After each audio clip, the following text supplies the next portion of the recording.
এবার নজর রাখবো যে খবরের দিকে, নদিয়ার তেহট্টের দেবনাথপুরে শুট আউটের ঘটনা। এবং যেমনটা জানা যাচ্ছে যে এই ঘটনায় ইতিমধ্যেই গুলিবিদ্ধ তৃণমূল কর্মী গোপাল সরকার। ডান হাতে গুলি লাগে এই তৃণমূল কর্মীর। 3 রাউন্ড গুলি চালানোর অভিযোগ উঠেছে দুষ্কৃতীদের বিরুদ্ধে। আপনাদের আবারও জানিয়ে রাখি, নদিয়ার তেহট্টের দেবনাথপুরে শুট আউটের ঘটনা। গুলিবিদ্ধ হয়েছেন তৃণমূল কর্মী গোপাল সরকার। এ বিষয়ে আরো বিস্তারিত জানবো। ফোন লাইনে রয়েছেন আমাদের প্রতিনিধি সন্তু সাহা। সন্তু, কি ঘটনা ঘটেছিল এবং কি জানা যাচ্ছে এখন পুলিশ সূত্রে? দেখো, গতকাল রাতে তেহট্টের দেবনাথপুরের বাসিন্দা গোপাল সরকার তিনি মাঠে চাষের কাজে গিয়েছিলেন। ঠিক সেই সময় তাকে লক্ষ্য করে বেশ কয়েকজন দুষ্কৃতী গুলি চালায় বলে অভিযোগ। 3 রাউন্ড গুলি চালানো হয়, তার মধ্যে একটি গুলি তার ডান হাতে লাগে।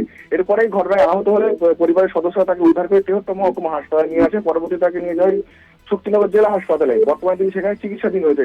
যেমনটা পরিবারের পক্ষ থেকে এবং ওই গুলিবিদ্ধ ব্যক্তি যেমনটা জানিয়েছেন, তাকে যারা এই ঘটনার সঙ্গে জমি সংক্রান্ত যে বিবাদ জড়িয়ে রয়েছে এবং জমি সংক্রান্ত বিবাদ থাকলেও সিপিএম কর্মীরা এই ঘটনা ঘটিয়েছে বলে অভিযোগ।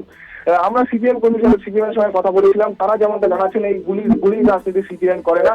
এই যে ব্যক্তি গোপাল সরকার, তিনি দ্বিতীয় শেখ শাহজাহান, অর্থাৎ তার বিরুদ্ধে যে অভিযোগ দীর্ঘদিন ধরে জমি সংক্রান্ত জমি মাফিয়া বলে তিনি এলাকায় পরিচিত বলে দাবি করেছেন সিপিআইএম কর্মীরা।